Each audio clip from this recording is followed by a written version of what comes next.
We're here in the red. We have our Terran player. TSA lane.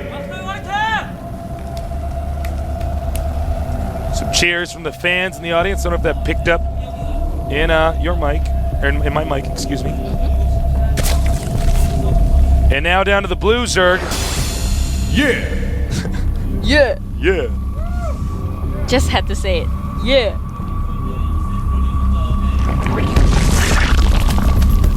Looks like yeah is going something early. By the way, he's building his base. He went for extractor steel. He might be going for a super early aggression army. Could be. Maybe his overlord was late or something. Well, for this map, I think we've talked about this a lot of times before. The main point, the main objective as a Zerg player is for you to prevent the Terran player from getting the goal. Yeah, if you look at the gold base, Once a planetary fortress is up, there's just not a lot you can do. so hard to break. You basically have to deal with it. It's like 7 minutes of hell as the Terran drops tons of mules on the gold base. And Zerg has to desperately try to keep the fourth place, the base, excuse me. You can't even run past it because there will be siege tanks on the other side, and on the planetary fortress side, as you know, once the SCV starts working on it and repairing it, it's really hard to break it unless you have 50 banelings to crash into it. Yeah, unless you can right click on it. Which is a good technique because it's kind of like this hit and run thing. So the main point as a Zerg player, if you can't out macro the Terran player for sure, you just have to prevent him from expanding and have to be really aggressive, which we see from Yeah. In the first, actually it's quite weird. In the first map, you do see he was pretty aggressive, but on the second map, he decided to be super passive. I mean, because he got pushed by the Terran player. So map control, it's all about map control for Terran versus Zerg. Yeah, it's really just about, you're absolutely right. I like Rain putting that Marine down there at the bottom. Blocking the ramp. Terran does scout the Zerg. Sees what's going on. Zerg doing a pretty standard game. Note, Rain did not elect to get 2 barracks. This is normally a map 2 barracks isn't too terrible on. Yeah, it's really common for Terran to go for 2 Rexes, but looks like he's gonna expand. He's gonna go for a fast expansion for this one. Grabs a Reaper out to scout for sure. And this Zerg player is getting a Roach-Roar, and he's like, I don't want to deal with any Hellions, so I'm just gonna get early Roaches to prevent any Hellions from the Terran player. Because there's so many points for you to attack in Zelnaga, you can not only go to the front of the base, you can go to the behind of the mineral line in the Natra. And it's really hard for the speedlings to come to you because the choke is only enough for 1 speedlings to go through. Alright, here comes the Reaper. See if he puts a SCV bunker. right now with an identity crisis thinks he's a Reaper. And he's going to get some good intel over here. That SCV is gonna scout so much. Rain is playing safe, going for 2 factory to be aggressive towards the Zerg player to try to contain. What do you think about that bunker? That's interesting. Well, I think he just, no matter what happens, he wants to prevent getting baiting busted. It's true. Because back when I played Terran, I did something like this. I didn't actually make the bunker. I just kept the Reaper jumping around. But I guess if this is the game that could end your career, yeah, you should get the bunker. Never mind, just thinking out loud. Sorry, guys. Couple of Roaches gonna come in and scout. Roaches are actually pretty good against bunkers. Yeah, they are. But they will be denied. He's gonna sit outside the Terran space right now for a while. Gets another supply depot to make that extra double wall. The Reaper coming in to check out what's happening in the Zerg space.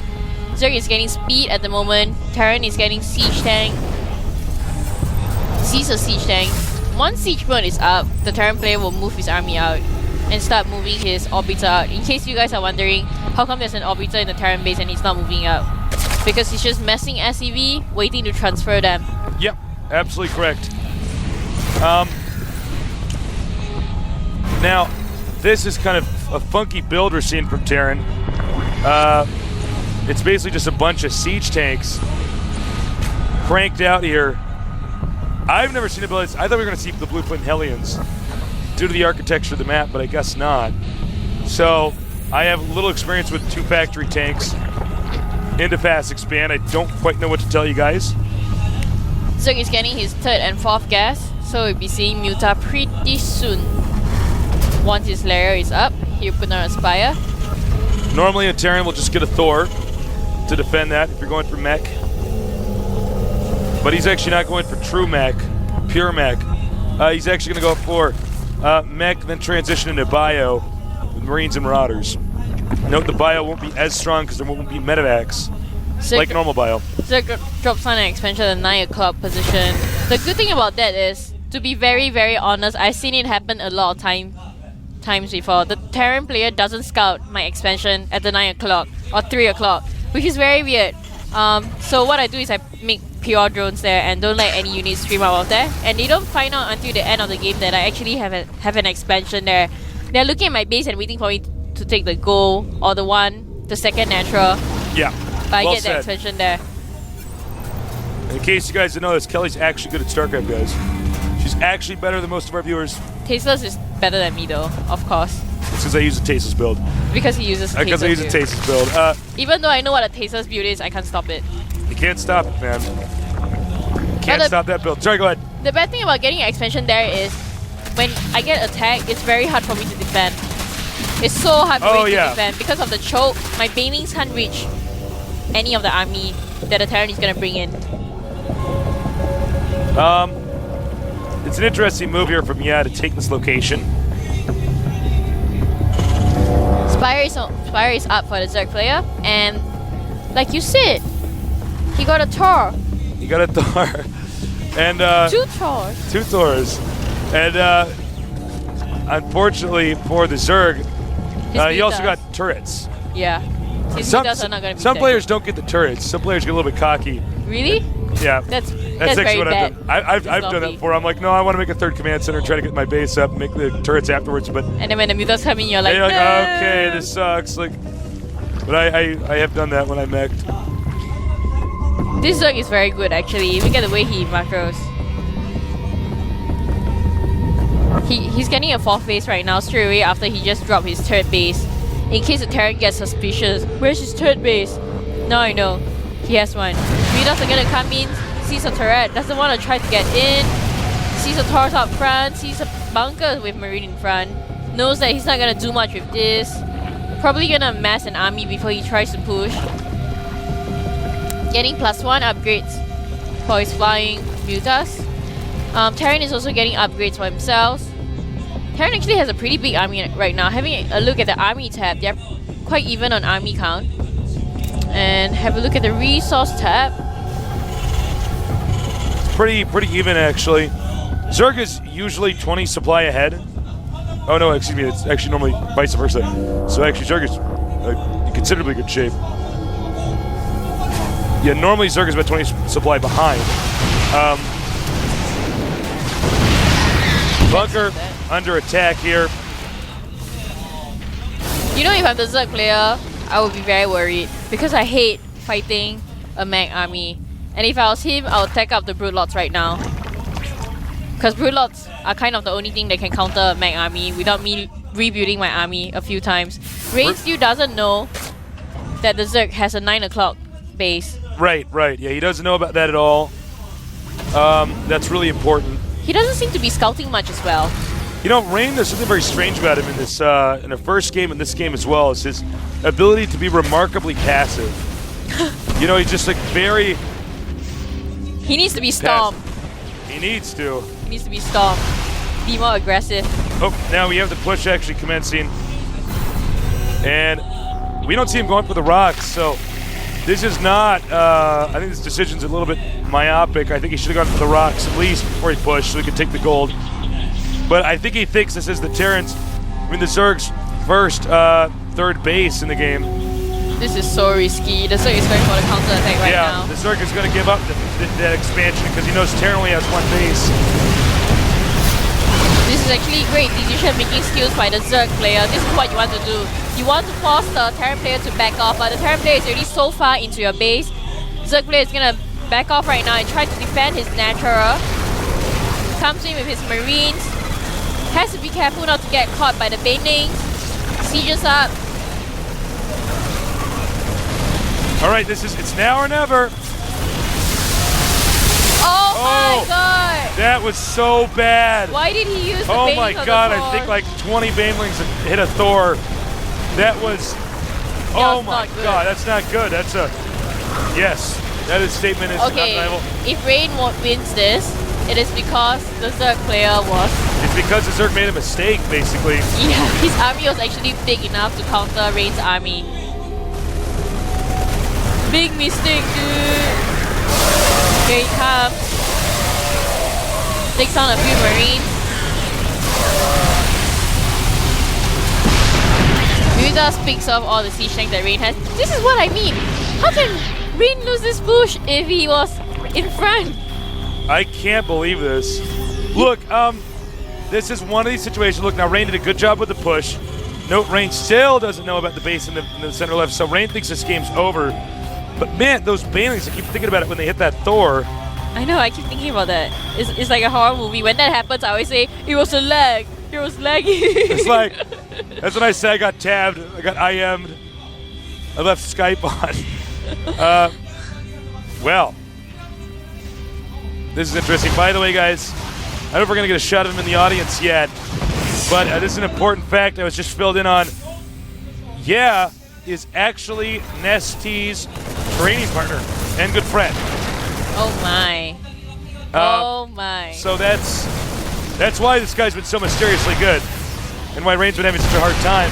Unfortunately, I don't know if we're going to see much of him after this. I don't think he can really recover from this. We'll see, though. No, Rain still has not even bothered to destroy the destructible rocks in the middle of the map. So taking that gold base, which is basically how you do it, I don't think the Zerg player can actually break into the natural of the Terran player right now. No, I don't think so. I mean, the bunkers, the turrets, the siege tanks, they are there. This is where Rain shows that he's experienced. Rain is trying through with experience. He leaves 1/3 of his army behind to defend because he knows the Zerg will try to counterattack for sure. Because there was no way the Zerg player could have taken down his army. Now he's gonna move some of his drones that he migrated away back. Takes on the rocks at the back of his base, which he can use that time to take down the Go expansion. Yep. And he doesn't. This game is so weird. This is like not the way the Terran vs Zerg matchup's really supposed to look.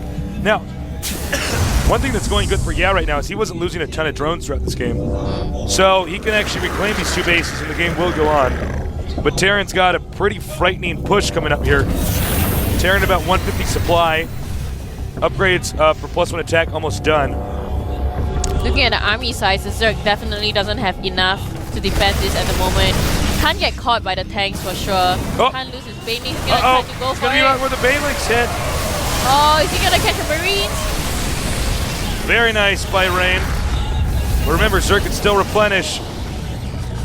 Terran try. Terran darts down to the south. The sooner he gets there, the sooner he kills these creep tumors, the better. He wants to stuff the Zerg into the corner.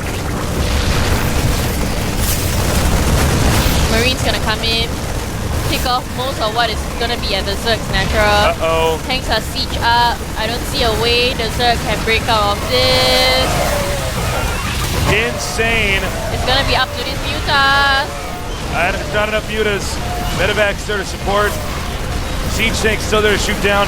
The banelings, the expansion over at the bottom right location is naked and can be destroyed pretty easily. It is very hard for the Zerg player to win this one. Yeah, this is pretty bad. I mean, I like this guy. He has a nice nickname. Oh, that's it. GG. Unfortunately for Yeah, he did not make it. Rain moves on. Rain moves on. Maybe it's going to happen like I called it. Rain goes all the way, wins Code A, then wins Code S. And gets his own team. Gets more money in Slayer's box. So maybe it'll happen. I feel bad for Yeah. Well, good try for Yeah. It's his first GSL. And he's doing so well. Yeah. You can see his playing style is pretty solid. The way he expands. He's good. It's just, it's too bad we didn't find out earlier that Yeah was actually Nesty's training partner. Because that would explain a lot, because I was kind of like, this guy's pretty good. Like, yeah. Where did he come from? Yeah, like, Normally some of the Zergs that we see in Code are having a harder time Against just Terran. managing those 3 bases. So Especially against Terrans. especially against Terrans. So, yeah, played well. I hope to see him again. We may or may not go to a break. It depends on whether or not our next 2 players are going. So sit tight. By the way, special thanks to our sponsors at Intel and G-Skill for making this event possible. Our next matchup will be Moonglade against it's double J-U-N, so I believe it'll be Jun. That's how you pronounce the double J sound in Korean. What do you think about this matchup? What do you think about this matchup? What are you thinking? Moonglade is known as the hope of our SEA. He's the only one in SEA region that is going to be good enough to represent us in GSL. Yep. The Southeast Asian scene out here. Moonglade from Australia. He's I here. hope he wins. I'm sorry, guys. No, I want him to win too. I hope he wins. He's a cool guy. I like him. So, a lot of pressure. Jun, we don't know a lot about this guy.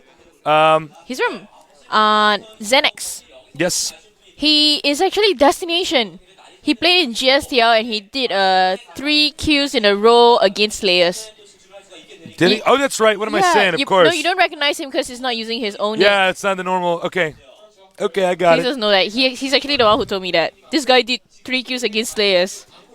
Well, it's going to be interesting to see how he does against Moonglade. Moonglade was a Warcraft 3, a competitive player, very solid, and now switched over to StarCraft 2. I think he's one of the few Warcraft 3 players. DeMuslim comes to mind as well in Europe that's really dominant, solid. And by the way, oh my God, it's going to start. The countdown's begun. So let's see if Moonglade can pull through here with a win for the non-Korean scene, where people like Kelly and myself, we want to see them win. We're rooting for them, even though Rooting for him, we 'cause got to it's act a- like we don't actually root for anybody. We kind of want to see them win. The game is loaded. So Moonglade against June On Zelnaga. on Zelnaga Caverns, Terran vs. Zerg, great TVZ map. I look forward to it. I think it's going to be cool. Let's see if the Terran actually goes for the planetary fortress at the goal. That's normally what happens. And normally when that happens, the Zerg has a very, very hard time to win it. Yep. So the countdown is done. We're going to do this. Let's go.